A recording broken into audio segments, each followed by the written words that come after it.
Hello, my friends. Welcome back to another Vintage QB. Hit that like and subscribe button, and we will maybe first pick a piece of power. Look at that. We opened a piece of power. One of two choices here, and normally I would just take the Mox Sapphire and say, yes, let's do it, more artifacts, but I've been doing a ton of blue decks lately. And nothing's wrong with that. Blue is probably just the best color to be drafting in Vintage Cube. But let's change things up. I want to draft an aggro deck. I want to do some beatdowns.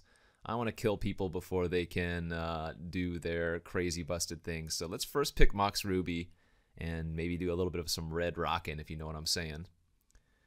Mox Ruby is probably the best card that you can get in mono red. So this is a good start. This is fortuitous, I guess. Wow. So bad news. If you recall the pack where I took the Mox Ruby, there were very few red cards there.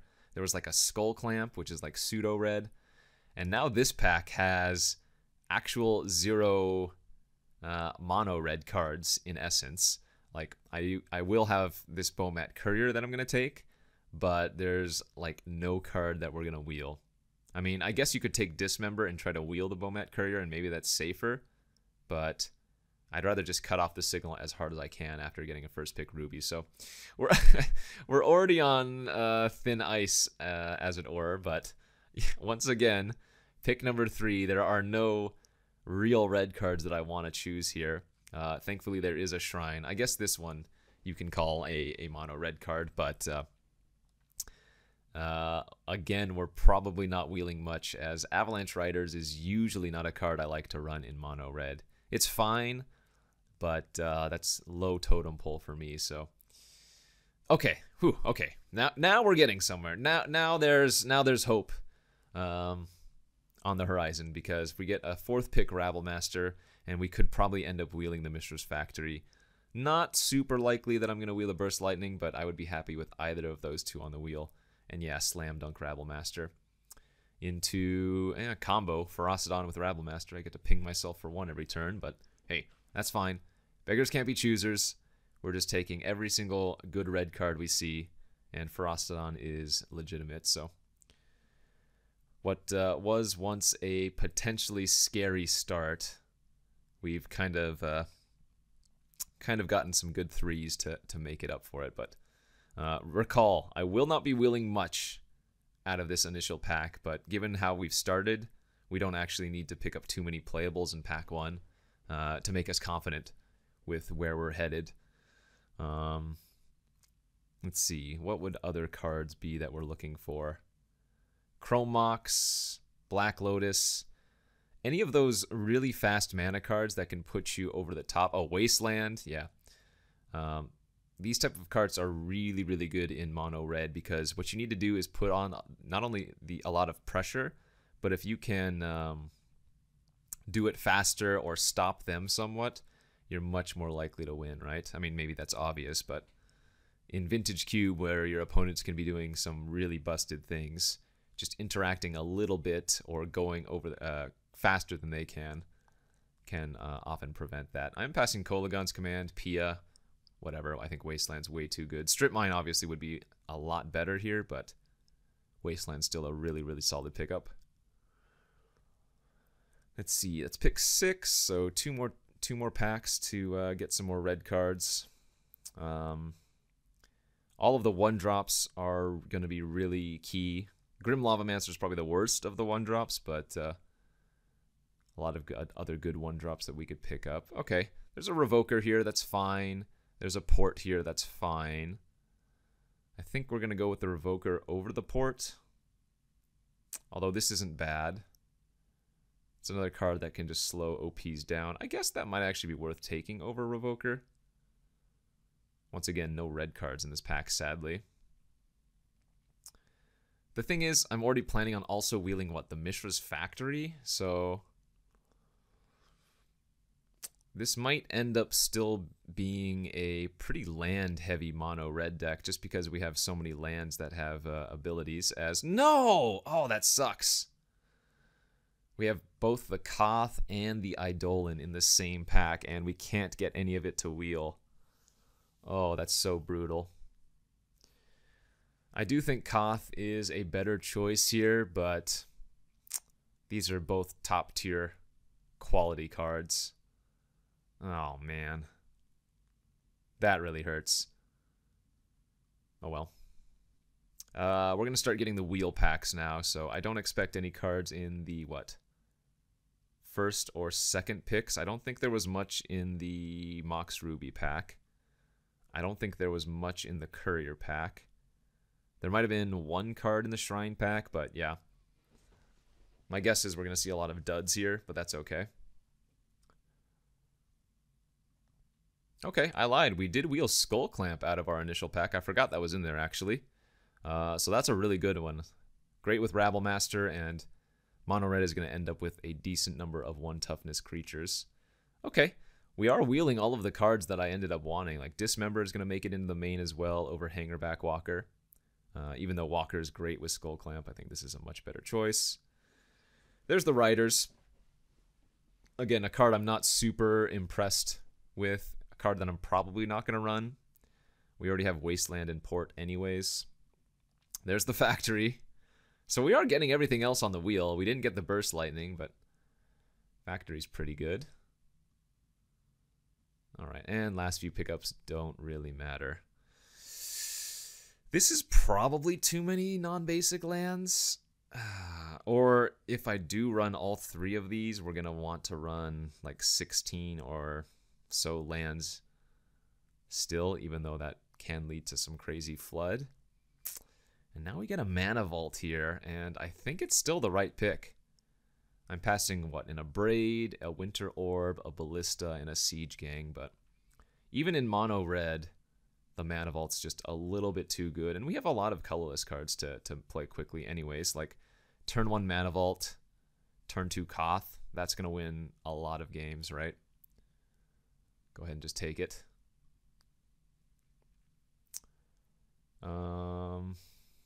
This is a lot of colorless sources, though. 3 colorless lands and the Vault. I like how we only have 3 actual red cards. Pretty funny. Okay, Diamond could be good here as well. If we're going to end up running a heavy land deck, Diamond could be nice. I'm not too concerned about taking Thundermaw Hellkite. I think I like the speed of the Diamond, the speed potential of the Diamond. But yeah, this is going to be a lot of mana sources at the end of the day. Let's see. I'm probably going to go 16 land, I would be my guess. 16 land with the Ruby. As we have a Figure of Destiny, a Porcelain Legionnaire, a Firebolt, and even an Inferno Titan, not bad. But yeah, let's take, I think, the Figure of Destiny here over the Porcelain Legionnaire. And maybe wheel one of these. That looks good. Gives us finally another 1-drop that we were desperately in need of.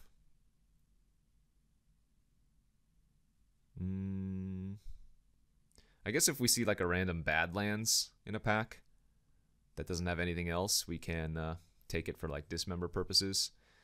Direflate Daredevil versus Wheel of Misfortune. I'm actually going to take the Wheel of Misfortune here over the Daredevil.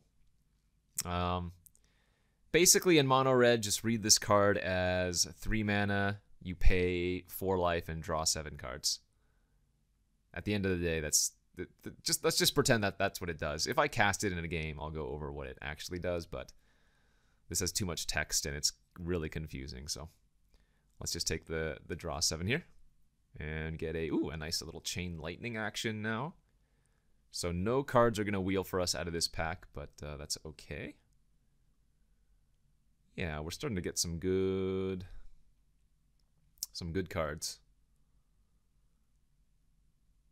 I mean, this does look like a busted mono red deck already, right? We've got the Mox, the Vault, and then a lot of the good quality creatures and stuff.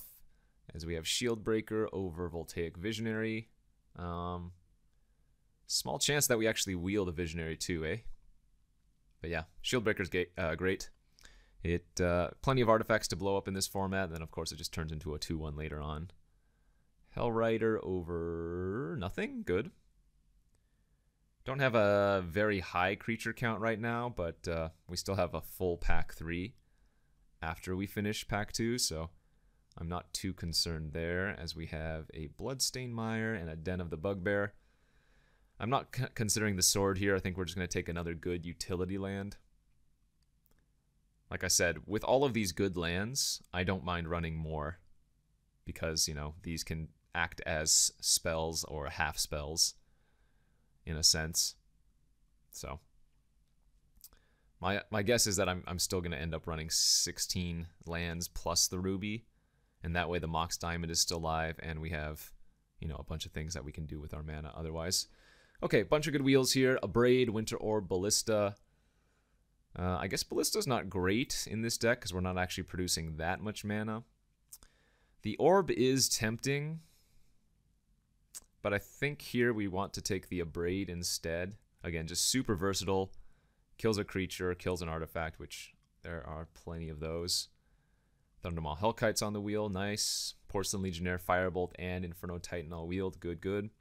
Needs some more early game creatures, so Legionnaire there for me. Scrounger's absolutely fantastic here as well. Also gives me some more reasons to take some random black sources, because now we can like get the Scrounger back from the graveyard and, you know, pay a little bit less life on potentially the Dismember. Visionary Wield, good. Okay, yeah. So great position moving here into pack number 3, where I open a Time Walk.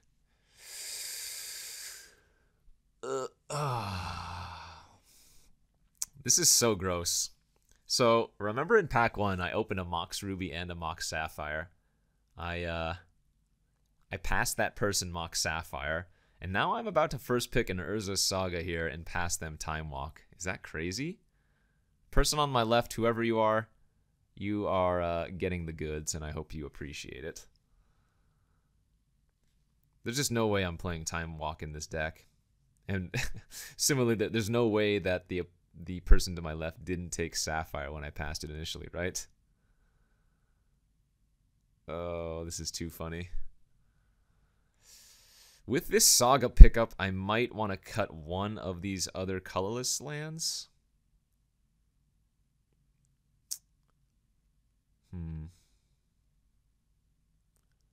But Saga seems too good here. Okay, we'll take it. There's a Dragon Rage Channeler. Wheeling the light up the stage seems good. Kiki Jiki, no. Ooh, but nothing in this pack is very good for us. Wow. That's gross. I don't think we're running Pyretic Ritual here, are we? Not super likely, but maybe. Vortex versus nothing again. I guess no, none of those lands do anything for us, so yeah, we'll take the Vortex. I still need a few more early game creatures, feels like. I have 3 1-drop creatures, 4 2-drops, 2 3-drop creatures. Yeah, we still need some more early pressure here. Smuggler's Copter versus Chandra. Oh, that one's kind of rough. Copter has been really, really impressive in these style of decks. But I wonder if Chandra's just like slightly better here. She probably is, especially with the double Mox and the Vault. But I dislike losing out on Smuggler's Copter. Okay, Glorybringer's nice. I don't want too many big cards, but I will play that. Maybe 1 or 2 more cheap drops or burn spells, and we have ourselves a deck. God, I might even still want to run. No, I guess it's gonna be 16 land plus the Mox Ruby. Maybe this diamond doesn't make the cut, or maybe the port doesn't make the cut. Char's good. There we go. Little burn action. Because this is now 4 colorless lands. Yeah, the port's probably fine to cut. Oh, wow. Had we taken the Kiki Jiki, we'd both get the Zealous Conscripts or the Twin. I like Zealous Conscripts a lot, but I don't think it's right for this deck. I think we actually want to take the Tangle Wire here. And that might be the deck right there. Oh, no, we did get Abbott on the wheel, so that's another good 2-drop to play. Could be the Clamp is a cut. Let's see.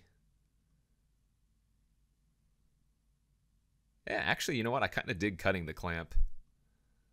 We have 2 other 1-drop artifacts that... Oh, sorry, actually, we have 4 total 1-drop, or 0 or 1-drop artifacts that Saga finds already, so it's not like that's a dead card or anything.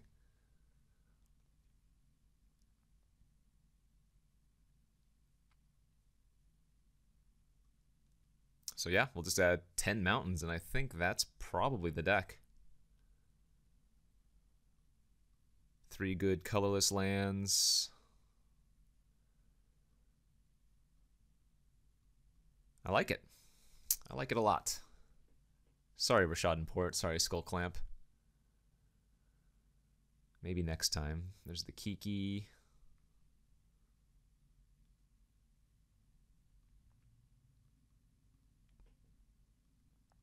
I'm still laughing at the fact that we passed somebody Mox Sapphire and Time Walk.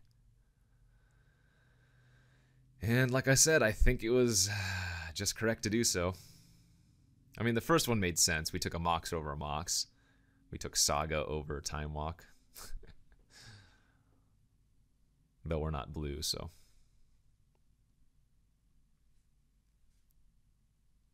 Too funny, though. Too funny. All right, I don't think there was anything that we could wheel that we'd still want to play here, is there? Just going through the motions. I guess burn it might be our biggest loss. We don't have too many good burn spells to the face. We have Chain Lightning and Char, really. We have a few other ways to burn the face, like Vortex and Chandra. But we don't have a ton of reach in burn spells. Alright, I like it though. Don't need a plains, don't need a swamp. We just need 10 mountains. I don't think it's worth running any swamps for Scrounger, so it'll just be a 2-mana 3/2 in our deck. Alright, let's... Oh wait, shoot. What happened here? How am I at 14? Only 14 land cards. Wait, did I do my math wrong? I must have done my math wrong here. I want 16 lands. 16 lands with Ruby. Oh, so I need to make 2 more cuts. I don't know where I did my math wrong, but like, okay, I guess I'm silly. Sure. 2 cuts, 2 cuts. Let's see.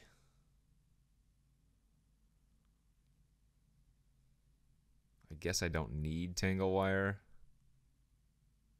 I probably don't need both of these 5-drops.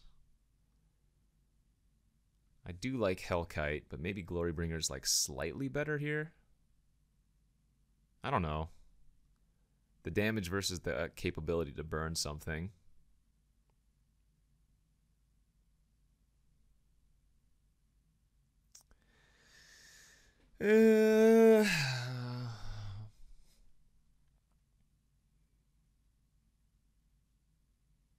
This is kind of rough.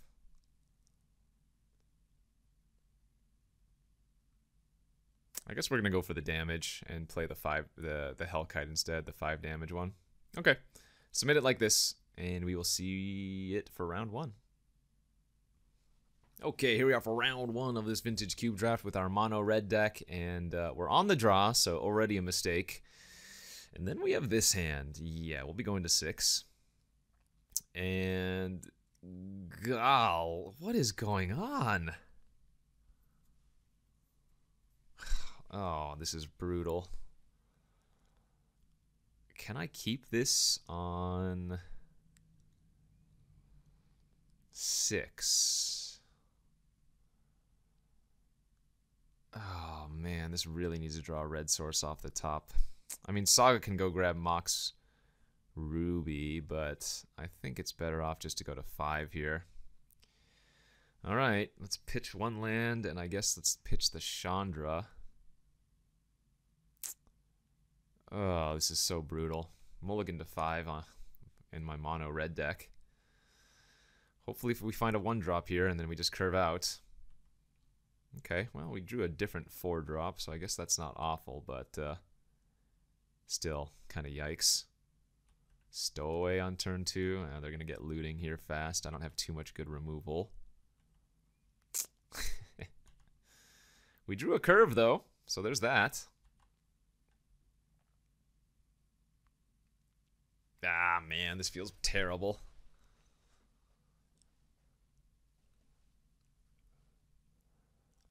Sometimes these things happen, though.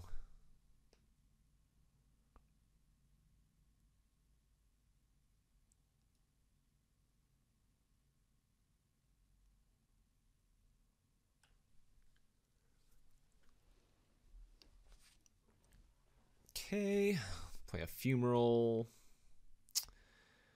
We drew another land. We're going to play out our Ferocidon. And since they didn't play a spell last turn, their Werewolf flipped. And now this is just a unblockable 2-power creature that draws them an extra card every turn. So, not great. Chandra here to kill off my Ferocidon, probably. But then we get to go Koth, animate a land, and kill the Chandra. So all is not lost, I suppose.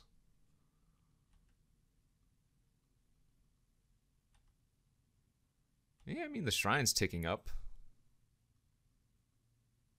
I have to make sure we don't target the land that I just played, otherwise it wouldn't be able to attack.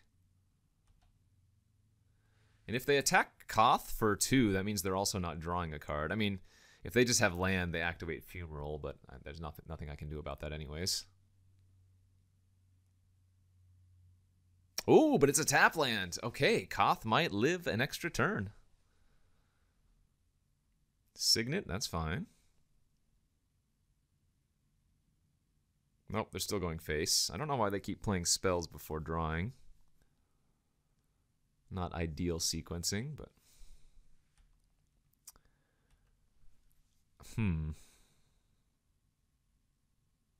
I wonder if I'm actually supposed to add mana here with Koth.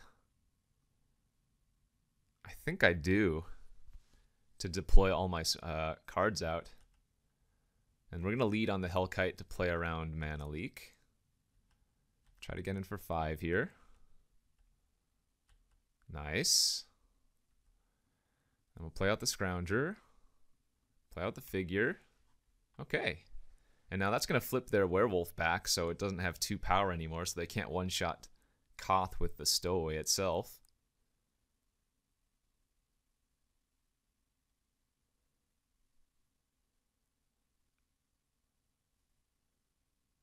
I mean, they have 5 cards in their hand, but this could be much worse. And if they don't have a way to interact with my Shrine of Burning Rage, that's gonna hit them for half their life by itself. Yeah, this is winnable. This could also just be instantly over. I mean, we'll see. No point pondering right now. They have 5 cards in hand, 7 mana. See what they do, and we'll go from there.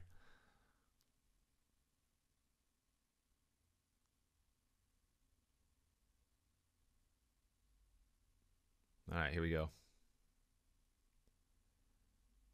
5 mana, Teferi. Do they have to tuck the Shrine? Yes, they do! Hey, that's great for us. Are they attacking? Yes, they are. Koth takes 1. That means they don't get to loot. All right. So we have, let's see, 1, untap, pump, 5, 9. I mean, I can actually go for the kill here. I guess I do.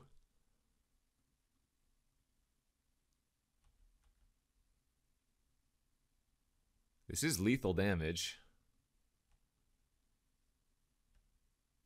Hey, look at that. Holy smokes. Turn 6, mulligan to 5, but we had a really nice curve out there, so Okay, that worked out. Phew. Sideboard versus Jeskai. I don't think so. I think we just run it back, and hey, if I can win on a mulligan to 5, then who knows what I can do on a mulligan, or no mulligan, no mulligan. Wait, no, don't jinx it. And here's the second game of this round 1. Oh man, once again, I don't think this hand can be a keep. And the reason is, unless I draw running mana sources, I can only deploy one of my spells on turn 2. And don't get me wrong, Rabblemaster's nuts on turn 2, but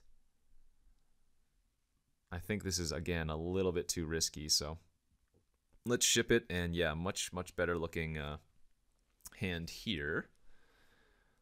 I think we're actually going to discard, or rather mulligan a land away, and that's because we have Abbot that we can potentially wait a turn on and cast that on turn 3 to dig a little bit deeper. So I think that makes sense, but looks like we don't even have to sweat it.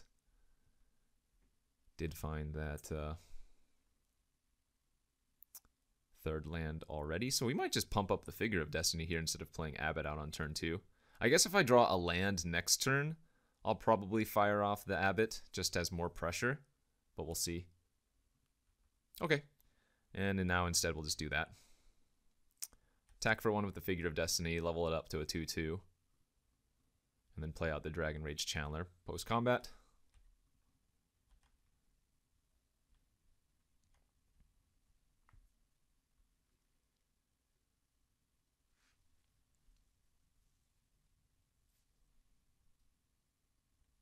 Take 1, they get to loot.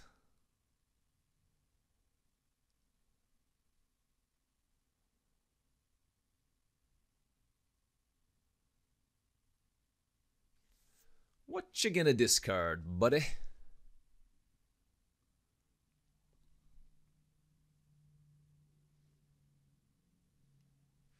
Any juicy fruits in those boots that you get to loot? Ooh, tough decision, huh? They could all, like, no lands, and they have to decide what spell they want to discard.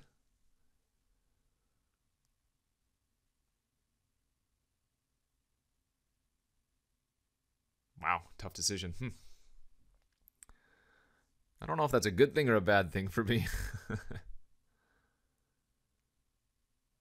Okay, discards a Pyromancer. Sure, that's interesting.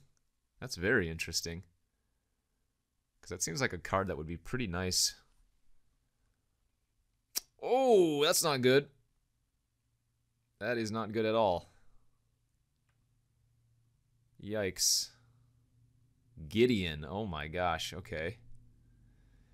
And it looks like they're just going to kill the Figure of Destiny straight up. Damn it.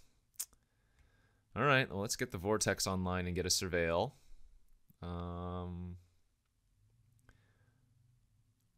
Is that good enough to blow up their Signet?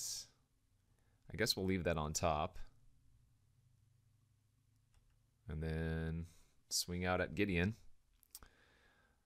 Given that I played Vortex, they might just animate Gideon here instead of doing anything else.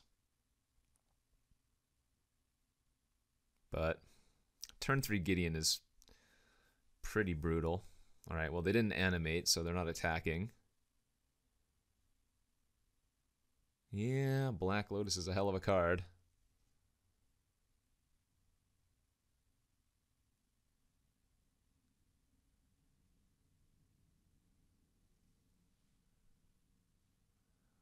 All of a sudden, I'm not really enjoying this game. Not liking my chances that much.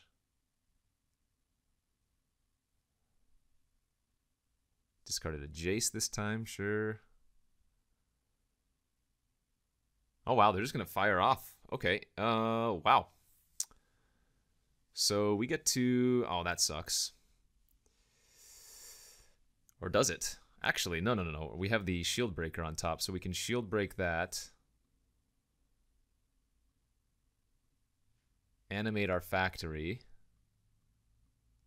and attack Gideon. That's going to force them to trade or chump their Blade Splicer. Because I can't, like, if I Hellrider attack, yeah, I kill the Gideon, but the 3/3 First Striker just eats my Hellrider, which we don't want, obviously. So they only have 2 cards in hand after draw step, and yeah, they'll have a loot, but this seems like a better play.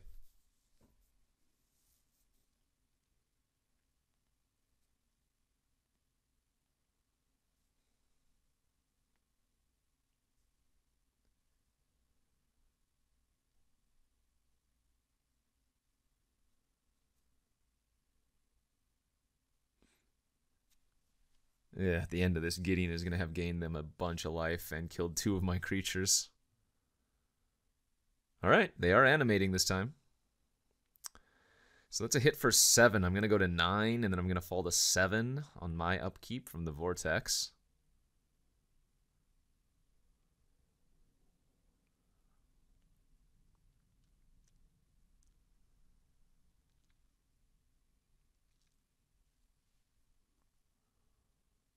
Discarding Wrath of God. That's really good to know about for future. Alright, last card in hand. Oh, God. Baneslayer Angel. Well, they don't get to gain life. So I guess I'm just dead to it, though. Baneslayer plus the Vortex kills me. Yeah, even a Braid doesn't do anything here. Okay, you win.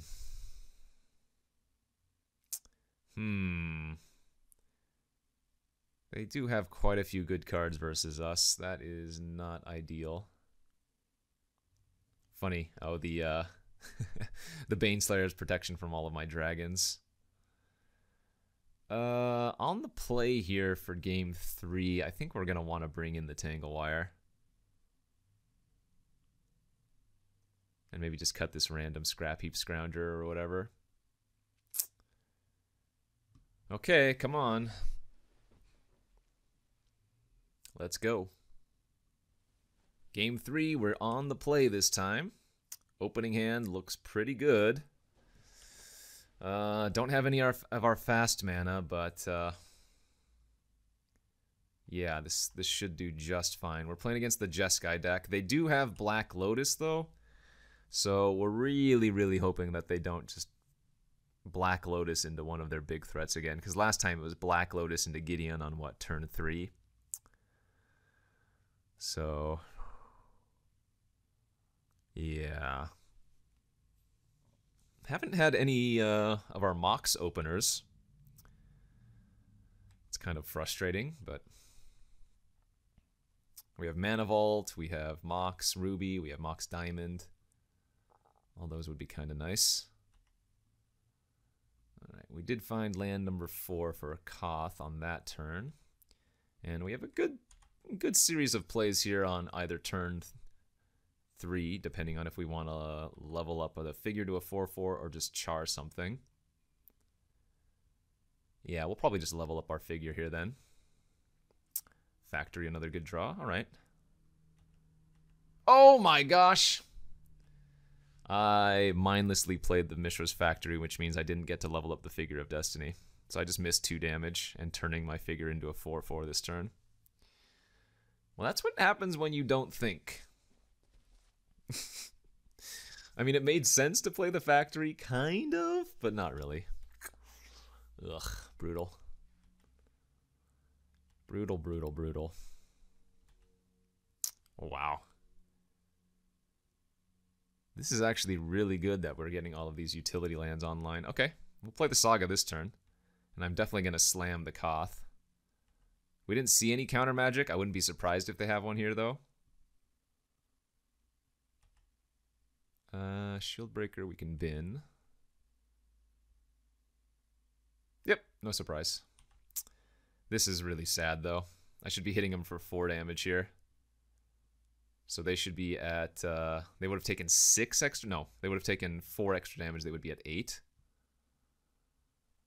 Again, we still look in really good shape, but that was a really big mistake. That's nice too.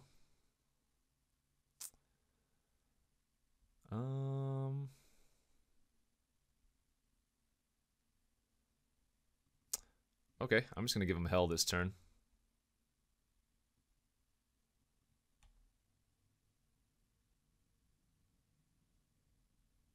Sadly, I'm not making a Saga token, but I think this makes sense. Nice, and now they're at 4, so Char is just lethal. So not only do they need to deal with the board and my lands, they also need to deal with Char.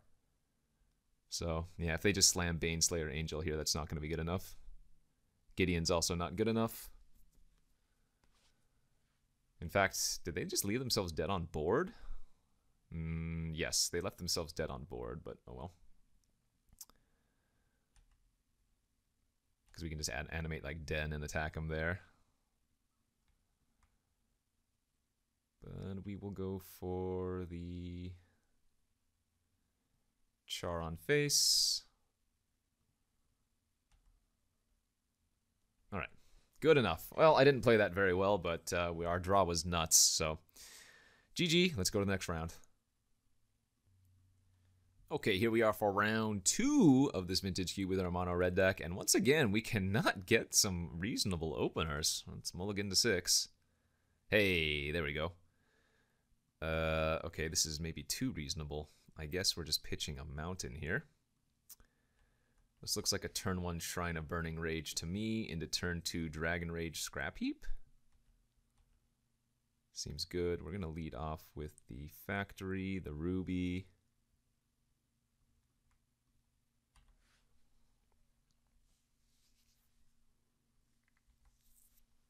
Versus another blue deck.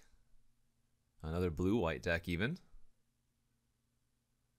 With a Wall of Omens. Boo. Okay. Let's get the Scrounger online. The Channeler online. Say go. Wall of Omens is pretty annoying. We might just char it.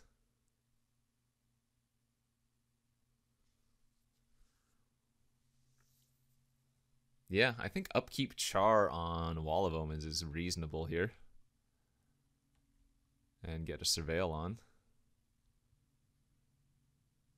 I don't really want to draw land, but maybe we can find like Saga or something. I'll bin a mountain. Okay, that's fine. Now we attack with both. All right, 19. Got him. Got them good. It's 2 card types in the yard as we... Oh no! Cathar Commando can shoot down my Shrine. That does put a 3rd card type in the yard though, so not necessarily the worst case. But this is not the pressure that we're looking for. The opponent is at 18 life on turn 4. I should have actually played this pre-combat, because if they had like a daze, that would make the Dragon Rage Challenger a 3/3. Crocus, that's not bad versus me. ECD kill my creature is... do we want to animate the Factory here, or do we want to play Legionnaire?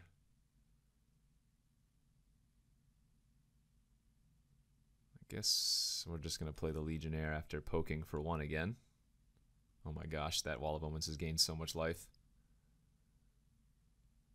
We've just given them too much time. They're going to start slamming some fatties.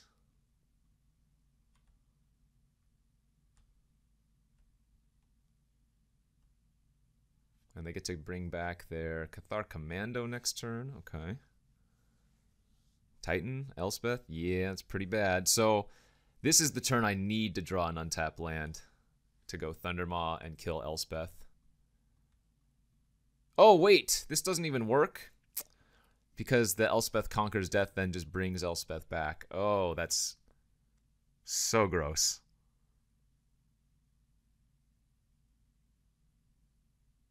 In fact, I kind of want to just scoop here and preserve information.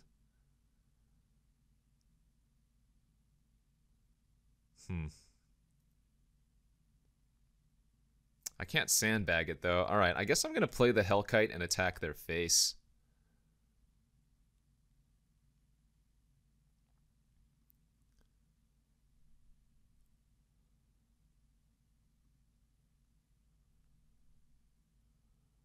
And then we don't mind if one of...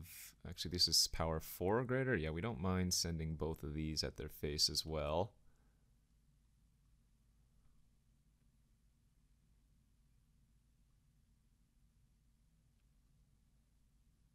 Alright, that's going to give our Dragon Rage Channeler flying. And they only get to bring back their Cathar Commando this turn. They're going to Elspeth minus is my guess. Ugh. Wall of Omens, OP. Tanglewire probably needs to come in versus them. Could bring in another flyer like the Glory Bringer. Not awful. Alright, they're going to blow up my Mox with their Commando, sure. Yep, they're going to kill my Hellkite with their Elspeth. 2 cards left in hand. Mentor. Okay, 1 unknown, so we might be able to kill the Elspeth here. Oh, they have a click. We are not going to be able to kill Elspeth. Damn, what a last card to have. That sucks. Alright, well, let's animate the den. Ship everything at Elspeth. Don't really have much choice. Remember, the Dragon Rage Channeler has to attack. Yep. At least they're losing click, so they don't have Caracas with click anymore, but we are looking pretty bad. What did they draw? Coalition Relic? Yeah. Alright, so I need to draw Burn Spell for Elspeth this turn. Okay, we did. That gives us a small window of hope. I mean, anytime they draw a non-creature spell, we're going to have a problem here, but if they brick for a few turns, this is not unwinnable. They drew a Mox. Okay. They still can't attack. Not yet.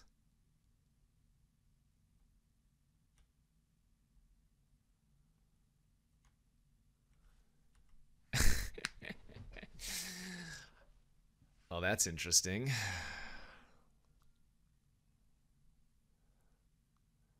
So, what happens here is with Wheel of Misfortune, both players choose a number. Whoever chooses the higher number loses that much life and Wheels of Fortune their hand. Whoever chooses the lower number does nothing. If both players choose the same number, then they both just lose life. The problem here being is, while I do have more life than the opponent, if I pay any number above like 7, I'm just gonna be dead on board. This is so gross. Like, the opponent is very, very likely to choose a very large number, is the thing. As well, because... yeah, alright. I guess I'm just going to pass here. I'm going to see what they draw for the turn. I mean, every turn, if they hit another spell, you know, we're just falling further and further. But did they really? Oh my god. Well, okay. So their top decks were nuts. Not much I could do here, I guess.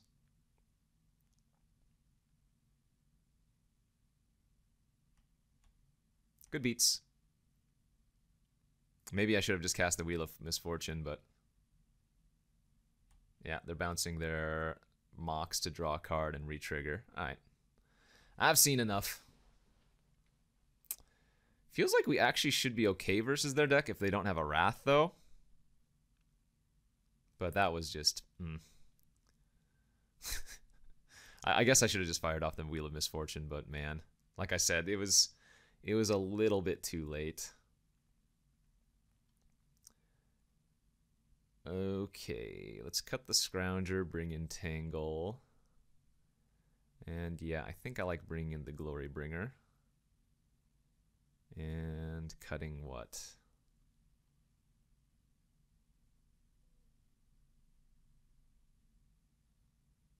I don't know what I'm supposed to cut here. I guess I don't need the Porcelain Legionnaire as well. Both those creatures, I mean, they're fine, but man, Wall of Omens just laughed at them. Hopefully I'm not cutting too many of my early game cards. Yeah, this hand's okay. Turn 1 Dragon Rage, turn 2 Shrine with a Surveil, turn 3 Tangle Wire, hopefully slow them down enough. Portent, I'm okay with that.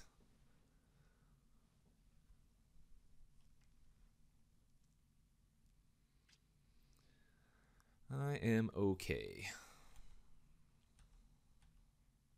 Ooh, Wasteland might be good later. Another mountain will bin if we see it. Chandra, yeah, we definitely need to leave that one on top.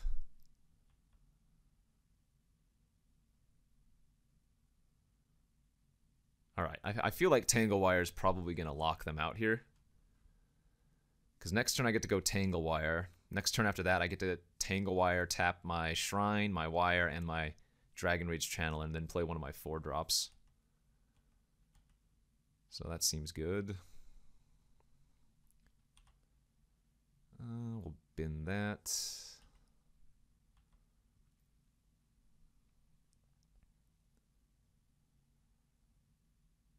Sure, Flash and Commando, tap Commando.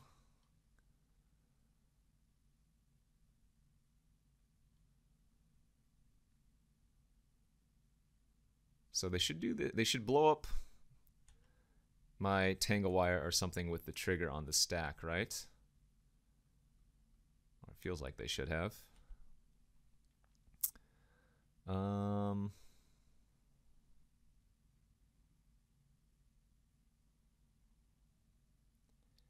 What are the odds they have like a Spell Pierce or something? That would be kind of annoying, but I think we still just run out the Chandra.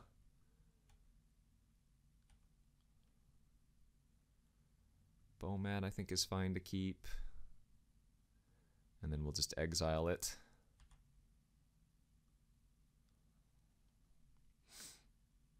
Alright, they're going to blow up the wire. That's okay. We still look to be plenty ahead here.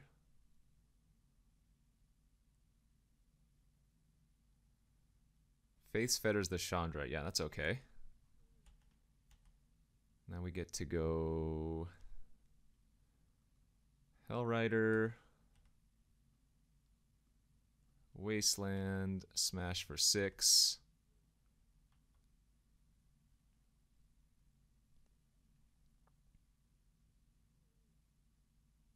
Hopefully the Shrine carries me home.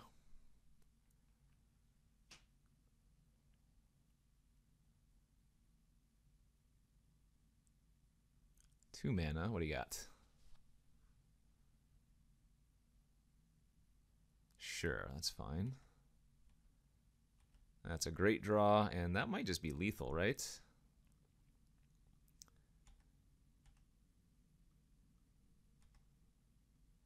That's 8, yeah. Plus 7. GG. All right. That went a lot better. Tangle Wire. Pretty good there.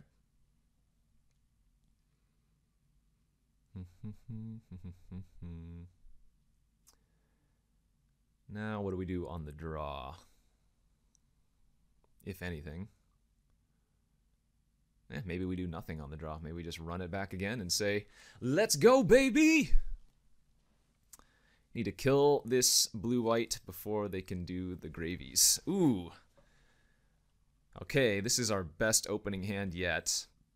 It does need to find one more land, but this could be turn 1 Rabblemaster.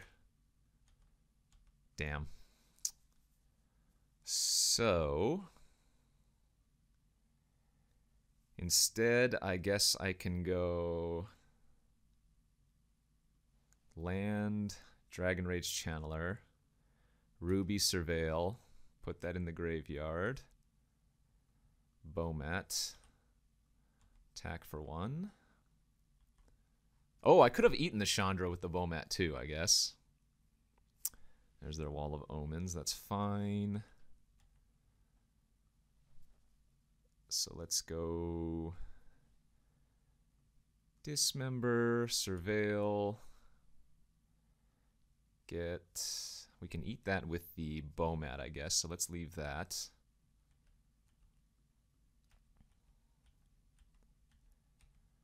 Play the figure, say go.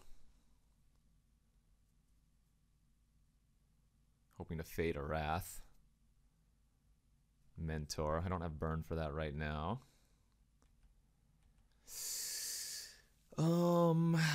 Let's see. So I'm going to cast out the diamond just for Surveil and to see what's on top of my library.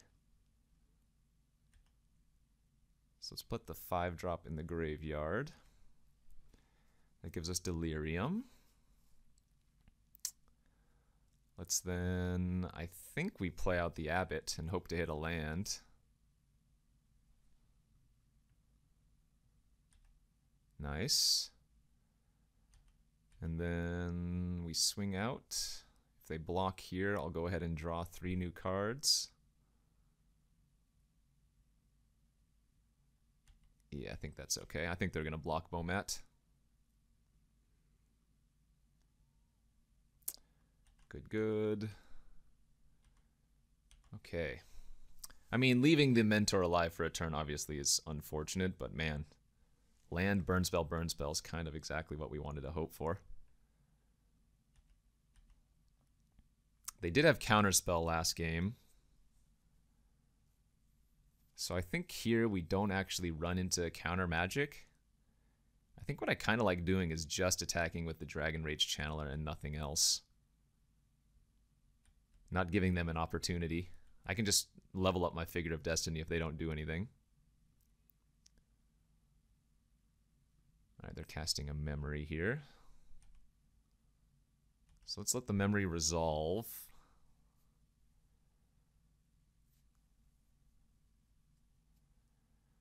And this is tough. I can either choose to char their Mentor or char their face. I don't have much burn left in the deck, so I think we're actually supposed to kill the Mentor now.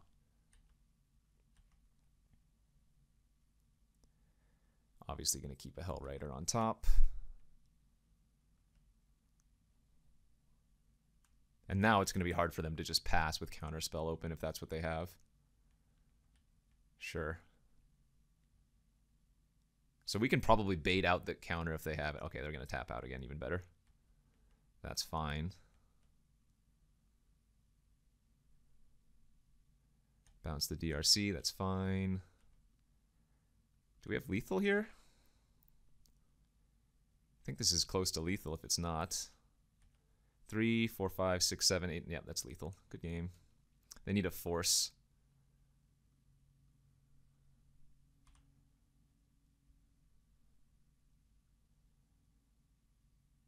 We have 11.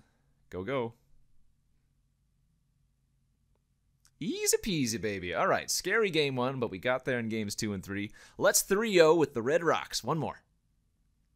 And here we are for the 3rd and final round of this Vintage Cube Drafty with our mono red Power. Oh my gosh, my opponent's giving me my carrots.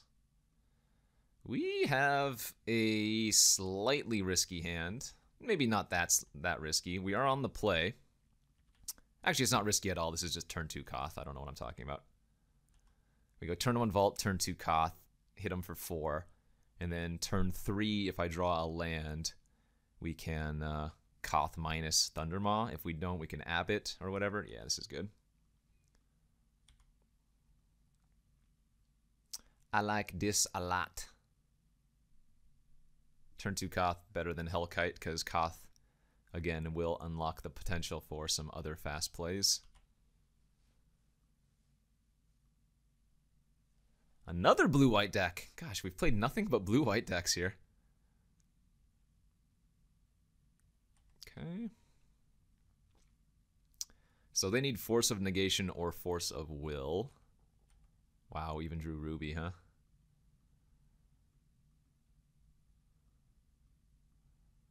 Let's go Koth. I can have 3/4 mana, so yeah, let's just untap. Oh wait. Ruby, Abbott. And then it's the second land that can attack for 4 here.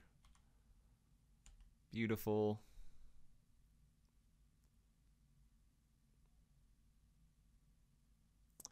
And then next turn we can -2 Koth, add 3, and Hellkite.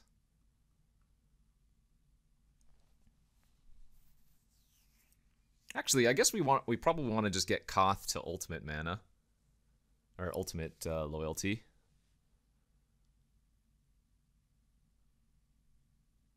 They paid life for Cataxian Probe. Oh my gosh. So they have something they want to do, or they have something that they want to hope to draw.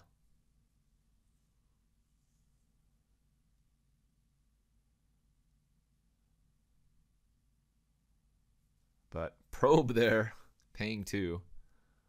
What do you have?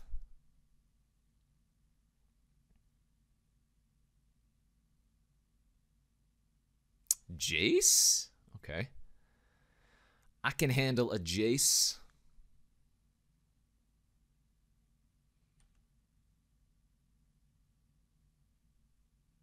So I guess we're just hoping to draw another cheap spell here since we're going to go for the Koth ultimate plan instead of the Hellkite. So let's tap, untap, Chain Lightning the Jace, trigger Prowess. Hit for 7. And now we're threatening a bunch of different things here next turn.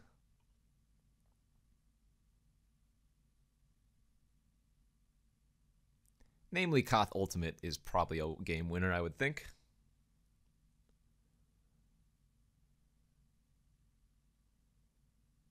All right. So blue-white with Probe and Jace. No other information. Do we want to bring in the Tangle Wire again? I think that's probably worth it. Just cut the Scrounger. Even though we're on the draw, I think the Tangle Wire versus a blue-white deck is probably going to be nice. In fact, I probably want to bring in Port as well as maybe my 5th non-basic land. I think that's probably okay. I mean, there might be a scenario where we get an awkward draw of like Factory, Saga, you know, and 5 spells, and we can't cast anything, but I think that's worth... Port is just really, really good. And yeah, this hand is just really, really good as well. Okay. If we find a diamond off the top, we can have a turn 1 Rabble Master. Or if we draw our Mana Vault, we could have a turn 1 Rabble Master. Ooh. Turn 1 Chrome Mox.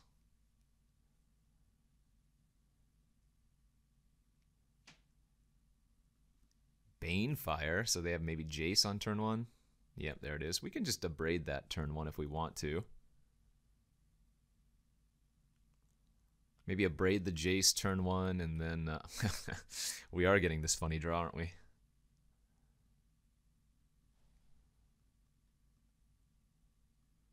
I mean, I also really want to kill their Chrome Mox, but it feels like killing the Jace is better.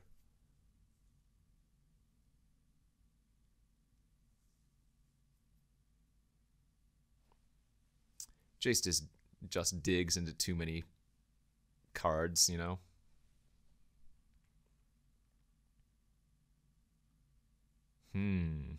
So, if they're just going to do this, I think what I would rather do here is play the Bowmat now that I've drawn it, attack for 1, and then just port their island on their upkeep, instead of running Rabble Master out. And then next turn I can Figure of Destiny, level it up, as well as porting. Well, let's go for aggro and tap down.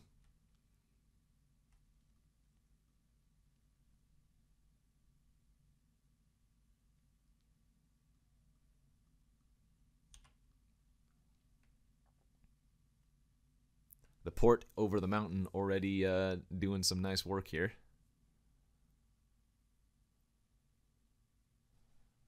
I don't mind playing a little bit of a longer game. Wow, we are just drawing all of our good lands, aren't we?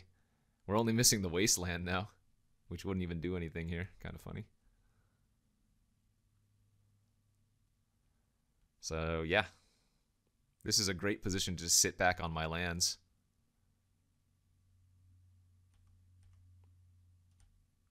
Attack for 1, play the Saga, pass. Oh wait, I can actually still play the Figure of Destiny, can I? Yeah, this is still a good turn to play the Figure of Destiny.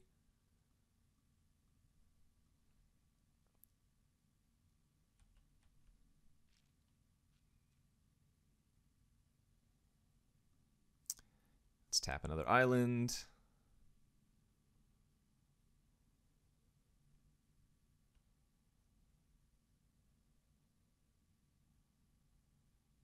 Volcanic? Boo. Alright, what do they have?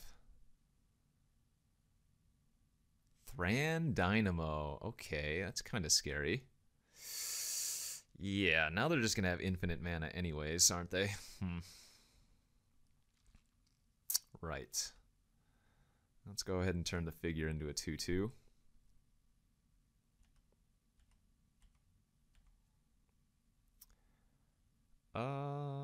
So we do want to activate the Saga here for sure, and then we can still tap down their den.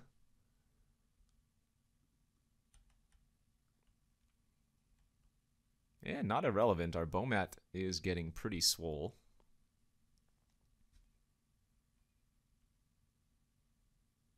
You know, if I really wanted to take the time, assuming I get to use the Bomat's ability, after the Saga triggers next turn, I can determine what the 3 exiled cards are. Now, I'm not going to do that. I'm just... Oh, shoot, I forgot to port them this turn. Whoops. I was talking too much about what I was going to do. Probably doesn't matter. Okay, they only have 1 card left in their hand anyway. But yeah, after the Saga's final ability triggers, I could determine what the 3 exiled cards are if I was willing to pay enough attention. This game looks pretty over, though. I mean, they have 1 more card in their hand, but they're not doing anything over there.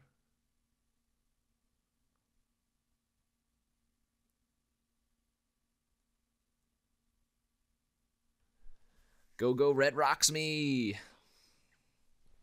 Oh, okay, last card in hand. Here we go. What is it? Do they have a memory, perhaps, or a fact of fiction? Oh, Mystic Confluence. Okay. I'm okay with that. Well, now we should be able to determine what the 3 exiled cards are if I really wanted, but...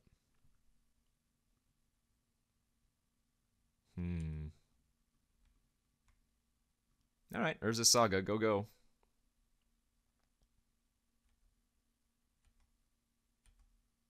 Ooh, nice. So do we want to make another token here? I think the answer is yes.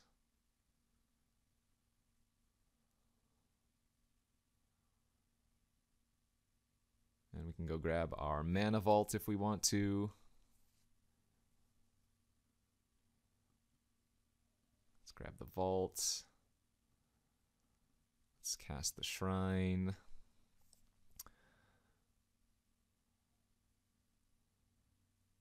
Let's cast the Bomat.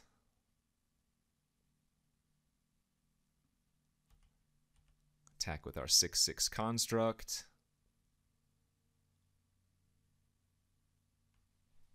Like I said, this feels like an actual vintage mono red deck.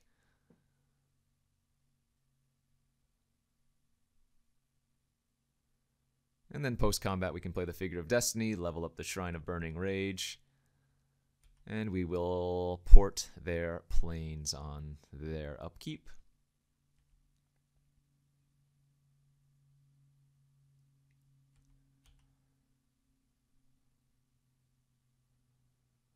And yeah, it's gonna be rough for them.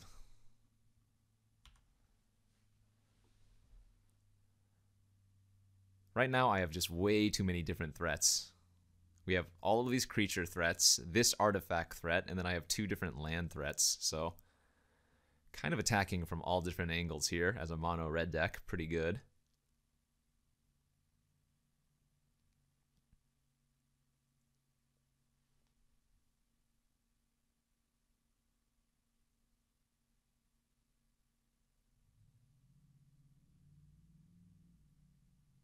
Two cards. You have access to 8 mana, but that might just be the GG's. GG's, yep. All right, mono red, you're dead, baby. Getting rocked by the red. Let's take a look at that deck one more time. We had some game 3, some scary ones, but overall, that was a good one. All of these non-basic lands put in some good work. Mox Ruby, obviously insane, like I said. Best card in mono red. And then, yeah, a lot of good cards. All right, GG's. Hit that like and subscribe. Thanks for watching on YouTubes, and I'll see you back later.